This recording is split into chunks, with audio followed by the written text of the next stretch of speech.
తాకట్టులో ఉన్న మీ బంగారాన్ని విడిపించి ఆ రోజు ఆన్లైన్ రేటుకి మేము కొంటాం. Bhavani gold company. నమస్కారం, వెల్కమ్ టు సుమన్ టీవీ. నేను గీతాంజలి. మనందరం ప్రశాంతత కోసం దేవాలయాలకు వెళుతూ ఉంటాం. దేవాలయానికి వెళ్ళగానే డైరెక్ట్గా స్వామి దగ్గరకో, శివయ్య దగ్గరకో, అమ్మవారి దగ్గరకో వెళ్లకుండా ముందు ప్రదక్షిణ చేసి వెళ్ళడం అనేది ఎప్పటి నుంచో మనం పాటిస్తున్నది. ప్రదక్షిణలో మిగతా ఏ దైవానికైనా సరే మనం ఒక విధంగా చేస్తామేమో, కానీ శివయ్య ఆలయాలకు వెళ్ళేటప్పుడు మాత్రం ప్రదక్షిణ చాలా విశేషంగా ఉంటుంది. ఈ విషయం మీరు సుమన్ టీవీలో ఆల్రెడీ వీక్షించుంటారు. ప్రముఖ జ్యోతిషులు బ్రహ్మశ్రీ నందిభట్ల శ్రీహరి శర్మ గారు ఏ విధంగా శివాలయంలో ప్రదక్షిణ చేయాలనే విషయం వివరంగా కొన్ని వీడియోల ద్వారా తెలియజేశారు. చాలా మందికి ఇంకొన్ని సందేహాలు ఉన్నాయి. ప్రత్యేకించి సోమవారాలు కావచ్చు, ఏమైనా విశేషమైన సందర్భాల్లో, ఇంకా విశేషం అంటే శివరాత్రి సమయంలో అసలు శివాలయంలో ప్రదక్షిణలు ఏ విధంగా చేయాలి, ఎందుకు చేయాలి ఈ విధంగా, అలాగే మన పురాణాల్లో ఈ ప్రదక్షిణాల గురించి ఏం చెప్పబడింది, ఈ వివరాలు తెలుసుకుందాం. వివరించేందుకు ప్రస్తుతం మనతో పాటు ఉన్నారు ప్రముఖ జ్యోతిషులు బ్రహ్మశ్రీ నందిభట్ల శ్రీహరి శర్మ గురువు గారు. వారితో మాట్లాడదాం. గురుగారు నమస్కారం అండి. వాగర్థావివ సంపృక్తౌ వాగర్థ ప్రతిపత్తయే జగతః పితరౌ వందే పార్వతీ పరమేశ్వరౌ. సదాశివసమారంభాం శంకరాచార్య మధ్యమాం అస్మదాచార్య పర్యంతం వందే గురు పరంపరాం. ఆదిత్యాయ చ సోమాయ మంగళాయ బుధాయ చ గురుశుక్ర శనిభ్యశ్చ రాహవే కేతవే నమః. శృంగేరి జగద్గురు పీఠాధిపతులకి, కంచి పీఠాధిపతులకి నమస్కారములు తెలియజేసుకుంటూ కార్యక్రమాన్ని ప్రారంభిద్దాం. గురువుగారు, మరొకసారి సందేహం మీ ముందు పెట్టేశానండి. మీరు ఇంతకుముందు వివరించారు అసలు ఎలా చేయాలి ఏంటంటే, ఇంకొంతమంది ఇంకాస్త సందేహాలు అడుగుతూ ఉన్నారు. ప్రదక్షిణ ఇలా చెయ్యొచ్చా అసలు? కొంతమంది ఏమో ఎందుకు ఈ విధంగా చేస్తున్నారని ప్రశ్నిస్తున్నారట. కొంతమంది ఏమో మాకు ఇలా చెప్పారు గురువు గారు, మేము ఇలా వీడియో ద్వారా చూసామని చెప్పేవాళ్ళు కొంతమంది. అంటే నిజంగానే పురాణాల్లో ఇలా ఉందా? మరి ఎందుకు మనందరం మామూలుగా ప్రదక్షిణ చేసేస్తూ ఉన్నాం? అసలు ఎందుకు ప్రత్యేకం శివాలయంలో, అసలు ఎలా చేయాలి? ఈ వివరాలన్నీ మరొకసారి ప్రేక్షకులకు.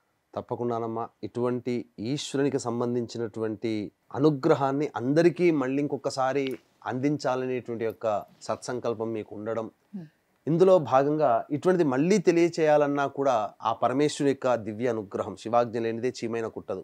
కాబట్టి ఇందులో ఎంతో సంతోషంగా మళ్ళీ చేయడానికైనా కానీ మనం ప్రయత్నిద్దామమ్మా.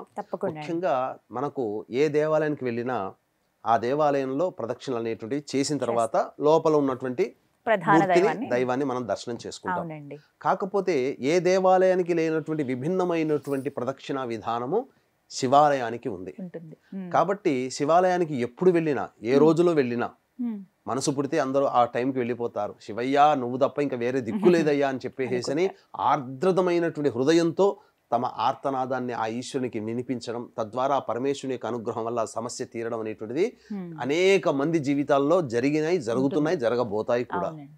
అయితే ఈ సోమవారాలు కావచ్చు, అలాగే పర్వదినాలు, పౌర్ణమి కావచ్చు, అమావాస్య కావచ్చు, మాస శివరాత్రి కావచ్చు, ఎవరి జన్మ నక్షత్రం ఉంటుందో ఆ జన్మ నక్షత్రం రోజున ఈ శివాలయంలో ప్రదక్షిణ విధానం అనేటువంటిది చేసుకోవడం. మహాశివరాత్రి అయితే ఇంకా చెప్పనవసరం లేదు. అందరూ కూడా వెళ్తారు, కుల మత విచక్షణ లేకుండా అందరూ కూడా శివాలయానికి వెళ్ళి ఒక్కసారి దర్శనం చేసుకుని వస్తారు. ఎలాగో వెళుతున్నారు దేవాలయానికి, వెళుతున్నప్పుడు ఈ శివాలయ ప్రదక్షిణ విధానం అనేటువంటిది మనకు శివ పురాణాంతర్గతంగా చెప్పబడినటువంటిది చండీశ్వర ప్రదక్షిణ అంటారు. అసలు చండీశ్వరుడు ఎవరయ్యా అంటే శివుని యొక్క భక్తాగ్రేసరులలో అగ్రగణ్యుడు. గత జన్మ పుణ్యవశాత్తు ఈశ్వరానుగ్రహం వల్ల ఆయనకి అర్చించినటువంటి ప్రతి ద్రవ్యం ఏదైతే ఉంటుందో ఆ ద్రవ్యం మీద హక్కు అతనికే ఉంటుంది. అందుకనే ఎవరైనా శివాలయానికి వెళ్ళినప్పుడమ్మా, పూజారి గారు కొబ్బరికాయ ఇచ్చినా, పండిచ్చినా, పుష్పం ఇచ్చినా అది తీసుకొని ఇంటికి డైరెక్ట్గా రాకుండా ఈ యొక్క గర్భాలయము తర్వాత అభిషేక జలాలన్నీ వెళ్ళేటువంటి ప్రదేశము సోమసూత్రం అని అంటారు. ఆ బయట పురాతనమైన దేవాలయంలో అయితే ఖచ్చితంగా చండీశ్వరుని విగ్రహ ప్రతిష్ఠ చేసేవాళ్ళు. ఇప్పుడున్నటువంటి దేవాలయాల్లో చాలా మంది చేయట్లేదు. కానీ ఆ యొక్క అభిషేక ద్రవ్యంలో వెళ్ళేటువంటి ప్రదేశమే చండీశ్వరుడు ఉండేటువంటి స్థానముగా భావించి ఆ యొక్క పదార్థము, పుష్పమైన, పత్రమైన, నైవేద్యమైన, కొబ్బరి చిప్పైన ఏదైనా కానీ ఆ చండీశ్వరుని దగ్గరకు వచ్చి నేను ఇంటికి ఏమి తీసుకెళ్ళి వెళ్ళట్లేదు, పరమేశ్వరుని యొక్క అనుగ్రహంతో పూజారి గారు ఇచ్చినటువంటిది తీసుకొని వెళ్తున్నాను, విభూతి తీసుకొని వెళ్ళినా ఆయనకి చెప్పి మనం ఇంటికి తీసుకొని వెళ్ళాలి. లేకపోతే చండీశ్వరునికి ఆగ్రహం కలుగుతుంది. మనం ఏ సంకల్పం కోసం అయితే శివాలయానికి వెళ్ళి మనం చెప్పకుండా, చండీశ్వరుని చెప్పకుండా ద్రవ్యాలను ఇంటికి తీసుకొని వస్తామో ఆ యొక్క సంకల్పము నెరవేరదు. ఇది ఈశ్వరుడే చండీశ్వరునికి ప్రసాదించాడు కాబట్టి బాస్ చెప్పిన తర్వాత మనం వినాలి, తప్పదు కదా. కాబట్టి ఖచ్చితంగా ఈ నియమాన్ని శివాలయానికి వెళ్ళినప్పుడు ఈ నియమాన్ని అందరూ పాటించాలి. అయితే ఈ చండీశ్వర ప్రదక్షిణ అనేటువంటిది చాలా మహోన్నతమైనటువంటి, ఉత్కృష్టమైనటువంటిది, అత్యంత ప్రభావవంతమైనటువంటి ఫలితాలను ఇస్తుంది. ఈ చండీశ్వర ప్రదక్షిణ అనేటువంటిది ఎవరైతే 9 సార్లు గనక చేస్తారో వారికి కైలాస పర్వతము చుట్టూ, ఇప్పుడు హిమాలయాల్లో కైలాస పర్వతం ఉంది కదా, శివ పరివారం ఉంటుంది, నంది భృంగి ప్రమద గణాలతో సమేతమైనటువంటి సంతానము అమ్మవారితో కూర్చొని ఉన్నటువంటి విధానముగా ఉన్నటువంటి పర్వత ప్రాంతాన్ని అనగా ముమ్మార్లు ప్రదక్షిణ చేసిన ఫలితం కలుగుతుంది. విఘ్నేశ్వరుడికి అనుగ్రహించాడు. తల్లిదండ్రుల చుట్టూ తిరిగినటువంటి వ్రత ఫలితం వల్ల సూర్యోదయం నుంచి సూర్యాస్తమయం వరకు సమస్త విశ్వంలో ఉన్నటువంటి పుణ్యనదులో స్నానం చేసిన పుణ్య ఫలితం దక్కుతుంది. అది విఘ్నేశ్వరుడు పొందాడు. అటువంటి ఆది దంపతులు, సృష్టికే ఆది దంపతులు, తన తల్లిదండ్రులకి చుట్టూ ఆయన తిరిగాడు. కానీ ఈ సృష్టికే ఆది దంపతులు అయినటువంటి పరమేశ్వరుల చుట్టూ, పరమేశ్వరుల పరివారం చుట్టూ కూడా ముమ్మార్లు చేసినటువంటి పుణ్య ఫలితము కేవలం ఈ యొక్క ఏ శివాలయంలోనైనా కానీ చండీశ్వర ప్రదక్షిణ చేసినటువంటి మాత్రము చేతనే ఉత్తర క్షణంలోనే ఆ పుణ్య ఫలితాన్ని మన ఖాతాలో భగవంతుడు వేస్తాడు. కాబట్టి చండీశ్వర ప్రదక్షిణ అనేటువంటిది ఏ విధంగా చేయాలనేటువంటిది క్లుప్తంగా అందరికీ అర్థమయ్యే విధంగా తెలియచేస్తానమ్మా. ముందుగా చక్కగా కాలకృత్యాదులన్నీ తీర్చుకొని ఇంటికి చక్కటి పట్టుబట్టలతో వెళ్తారు కదా, మంచి బట్టలతో. వెళ్ళినప్పుడు ముందుగా కాళ్ళు చేతులు కడుక్కొని నవగ్రహాల చుట్టూ శివాయ నమః అంటూ 27 ప్రదక్షిణలు చేసి ముందుగా ఆ యొక్క శివాలయం ధ్వజస్తంభం దగ్గర చేరుకోవాలి. ఇక్కడ చాలా మందికి ఒక డౌట్ ఏంటంటే నవగ్రహాల చుట్టూ తిరిగిన తర్వాత కాళ్ళు కడుక్కోవాలని చెప్పి అనుకుంటారు. కనుక్కోమని ఎక్కడ శాస్త్రం చెప్పలేదు. బలి ఇచ్చినప్పుడు మాత్రమే కాళ్ళు కడుక్కోవాలి తప్ప ఇంకా వేరే సందర్భంలో ప్రదక్షిణ చేసినంత మాత్రం ఏం దోషం రాదండి. శని ఉంటాడు కదా అని చెప్పి చాలా మంది భయపడుతుంటారు. ఎక్కడా శాస్త్రంలో చెప్పబడలేదు. ఇక నవగ్రహాల చుట్టూ శివాయ నమః అంటూ 27 ప్రదక్షిణలు చేసిన తర్వాత ధ్వజస్తంభం దగ్గర నిలబడాలి. నిలబడి ఆ యొక్క లోపల ఉన్నటువంటి మూర్తిని నమస్కారం చేసుకొని ముందుగా చక్కగా ధ్వజస్తంభం పక్క నుంచి నంది దగ్గరికి రావాలి. నంది చెవిలో నేను ఆ ఈశ్వరుని యొక్క అనుగ్రహం కోసం చండీశ్వర ప్రదక్షిణ చేయదలుచుకున్నాను, నాకు ఆ ఈశ్వరుని యొక్క అనుగ్రహం సంపూర్ణంగా నాకు కలగజేసే విధంగా ఆ యొక్క విధానాన్ని, నా కోరికను ఆ పరమేశ్వరునికి చేరవేయు నందీశ్వర అని చెప్పి నందీశ్వరుని దగ్గర అనుగ్రహము ఆజ్ఞ తీసుకొని తదనంతరం ఈ యొక్క చండీశ్వరుడు ఉండేటువంటి ప్రదేశం అనగా అభిషేక జలములు వెళ్ళేటువంటి ప్రదేశం బయట ఉంటుంది, అక్కడికి రావాలి. అక్కడ చండీశ్వరుడు ఉన్నా లేకపోయినా ఆ చండీశ్వరునికి నమస్కారం చేసి ఈ రోజున నేను శివానుగ్రహం కోసం చండీశ్వర ప్రదక్షిణ చేస్తున్నాను, నాకు ఆ ప్రదక్షిణ ఫలితాన్ని నాకు అందజేసే విధంగా అనుగ్రహించు చండీశ్వర అని చెప్పి ఆ చండీశ్వరునికి ఒకసారి నమస్కారం చేసుకొని ఇక్కడ నుంచి ప్రదక్షిణ విధానం అనేటువంటిది ప్రారంభమవుతుంది. వీక్షించేటువంటి ప్రేక్షకులు ఇక్కడ చాలా జాగ్రత్తగా గమనించండి. ఈ ప్రదక్షిణ విధానం ఇక్కడ నుంచి ప్రారంభించి ధ్వజస్తంభం దగ్గరికి రావాలి. ధ్వజస్తంభం దగ్గర నిలబడి ఒక 2 సెకండ్లు గనక మనం చూసి ఆ ఈశ్వరునికి నమస్కారం చేసుకొని ఇక్కడ నుంచి మళ్ళీ ఈ విధంగా ప్రదక్షిణ చేసి మళ్ళీ చండీశ్వరుని దగ్గరికి రావాలి. చండీశ్వరుని దగ్గరికి వచ్చిన తర్వాత మళ్ళీ అక్కడ చండీశ్వరునికి ఒకసారి నమస్కారం చేసుకొని మళ్ళీ వెనక్కి తిరిగి మళ్ళీ ఈ విధంగా ధ్వజస్తంభం దగ్గరికి రావాలి. వచ్చి ఈశ్వరుని దర్శనం చేసుకోవాలి. కనుక లోపలికి పోవద్దు, ఇక్కడి నుంచి నమస్కారం చేసుకొని ఆ విధంగా మళ్ళీ చండీశ్వరుని దగ్గరికి రావాలి. ఇక్కడ చండీశ్వరుని దగ్గర నమస్కారం చేసుకొని మళ్ళీ ఈ విధంగా చండీశ్వరుని దగ్గర నుంచి మళ్ళీ ధ్వజస్తంభం దగ్గర మళ్ళీ ఈశ్వరునికి నమస్కారం చేసుకొని మళ్ళీ చండీశ్వరుని దగ్గరికి రావాలి. ఇలా వీక్షించేటువంటి ప్రేక్షకులను గమనించాల్సినటువంటిది ఈ యొక్క మహాశివరాత్రి సందర్భంగా పవిత్ర మహిమాన్వితమైనటువంటి కాశీక్షేత్రంలో జాతకరీత్యా కలుగు విద్య, వివాహ, ఉద్యోగ, దాంపత్య, సంతాన, అనారోగ్య సమస్యల నివారణకి, అలాగే ఈ యొక్క గత జన్మ కర్మదోషాలు ఉండడం వల్ల ఈ సమస్యలు అనేటువంటివి బాధిస్తాయి. కాబట్టి కర్మదోష నివారణ పూజలు, హోమాలు, మరియు 2025వ సంవత్సరం మొత్తం కూడా ఈ సంబంధించినటువంటి శనిదోషం అన్ని రాష్ట్రాల వారికి ఉంటుంది. కాబట్టి శనిదోష నివారణ హోమాలు అనేటువంటివి ఈ 26వ తారీఖు రోజున మరియు 28వ తారీఖు రోజున అమావాస్య వెళ్ళిన తెల్లారి ఈ యొక్క కాశీ క్షేత్రంలో జరిపించడం జరుగుతుంది. పర్ హెడ్ 3,100 రూపాయలకి. అలాగే శివరాత్రి రోజున ఈ సంబంధించినటువంటి రుద్రపారాయణాలు, అభిషేకాలు కూడా జరపబడతాయి. అవకాశం ఉన్న వాళ్ళు కార్యక్రమ తదనంతరం కాంటాక్ట్ చేసి మీ గోతనామాలు నమోదు చేసుకోవచ్చు.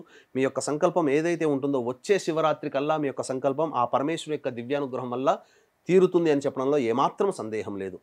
ఇక ఇక్కడ దగ్గర చండీశ్వరుని దగ్గరికి వస్తాం కదా, ఈ విధంగా మళ్ళీ చండీశ్వరుని దగ్గర నుంచి నమస్కారం చేసుకొని మళ్ళీ ప్రదక్షిణ విధానంగా ఈ విధంగా వచ్చి మళ్ళీ ధ్వజస్తంభం దగ్గరకు వచ్చి నమస్కారం చేసుకోవాలి. నమస్కారం చేసుకొని చండీశ్వరుని దగ్గరకు వచ్చి అప్పుడు మళ్ళీ ధ్వజస్తంభం దగ్గరకు వచ్చి అప్పుడు ఆ ధ్వజస్తంభం పక్క నుంచి ఈ విధంగా ఈ నంది నుంచి దాటి ఈ విధంగా గర్భాలయంలోకి ఈశ్వరునికి చేరుకొని ఈశ్వరునికి గర్భాలయ ప్రవేశం అవకాశం ఉంటే గర్భాలయంలోకి వెళ్ళి ఈశ్వరునికి నమస్కారం చేసుకొని చక్కగా మీ యొక్క సంకల్పాన్ని చెప్పుకొని ఎలా అయితే మనం నంది పక్క నుంచి వచ్చామో అదే విధానంగా మళ్ళీ మనం వెనక్కి తిరిగి రావాలమ్మా.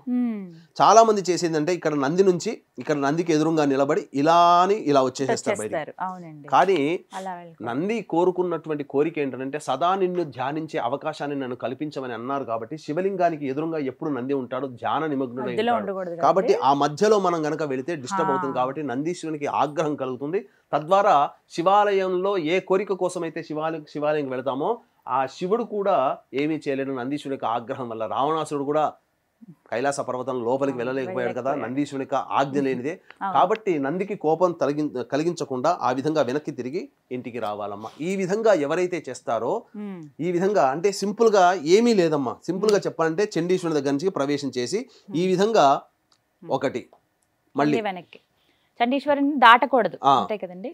చండీశ్వరుని దగ్గర నుంచి ప్రదక్షిణ చేసి ఇలా మళ్ళీ ఉండి వెనక్కి. మళ్ళీ ఇలా ఒకటి, మళ్ళీ ఇలా ఉండి మళ్ళీ ఇలా ఇలా రెండు, ఎన్ని ప్రదక్షిణలు చేయాలి గురువు గారు? ఇలా చేస్తే మూడు ప్రదక్షిణలు 3. చేయడంతో ఒక చండీశ్వర ప్రదక్షిణ అవుతుంది. ఈ విధంగా 3 సార్లు చేయడం వల్ల ఈ విధంగా 9 సార్లు గనక చేసినటువంటి వ్యక్తికి శివాలయం చుట్టూ 30,000 సార్లు ప్రదక్షిణ చేసినటువంటి పుణ్య ఫలితము ఆయన ఖాతాలో పడుతుంది. అంతకంటే మించి కైలాస పర్వతం చుట్టూ మనం అందరం కూడా డబ్బులు పెట్టుకొని వెళ్ళలేము కైలాస పర్వతానికి.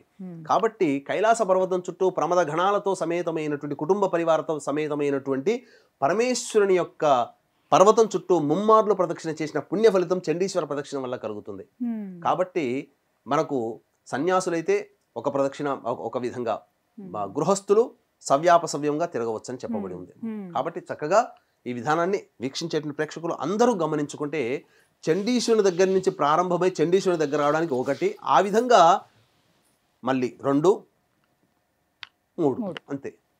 ఈ విధానం 3 సార్లు మనం ప్రదక్షిణ చేసిన అవుతాం. మనము 3 సార్లు ఇలా చుట్టూ తిరిగేదానికంటే చండీశ్వరుని దగ్గరకు వస్తే చాలా సింపుల్. ఇక్కడ మనం ఏ దేవాలయానికైనా 3 ప్రదక్షిణలు చేస్తాం ఇలా, కానీ చండీశ్వరుని దగ్గరకు మాత్రం వెనక్కి వచ్చి చేయాలి. ఇలా ఒకటి, మళ్ళీ 2, 3 అయిపోగానే మళ్ళీ ఇక్కడికి వచ్చేసి ధ్వజస్తంభం నమస్కారం. అంతే సింపుల్, చాలా ఈజీగా ఉంది. చాలా మంది ఇప్పుడు ఆ విధంగా చేస్తున్నారు. మీరు చెప్పిన తర్వాత అది పాటించారు చాలా మంది. ఇంకొంతమందికి ఇంకా వివరంగా తెలియాలనే ఉద్దేశంతో మరొకసారి ఈ వీడియోలో గురువుగారు ఈ విధంగా వివరించారండి. మీరు దేవాలయానికి వెళ్ళినప్పుడు మాత్రం మర్చిపోకండి, శివాలయంలో ఈ విధంగా చేస్తే ఖచ్చితంగా శివయ్య అనుగ్రహం లభిస్తుంది అని చెప్తున్నారు. చాలా చక్కగా వివరించారు గురువుగారు. నమస్కారం అండి. సర్వం శ్రీ ఉమామహేశ్వర పరబ్రహ్మార్పణమస్తు.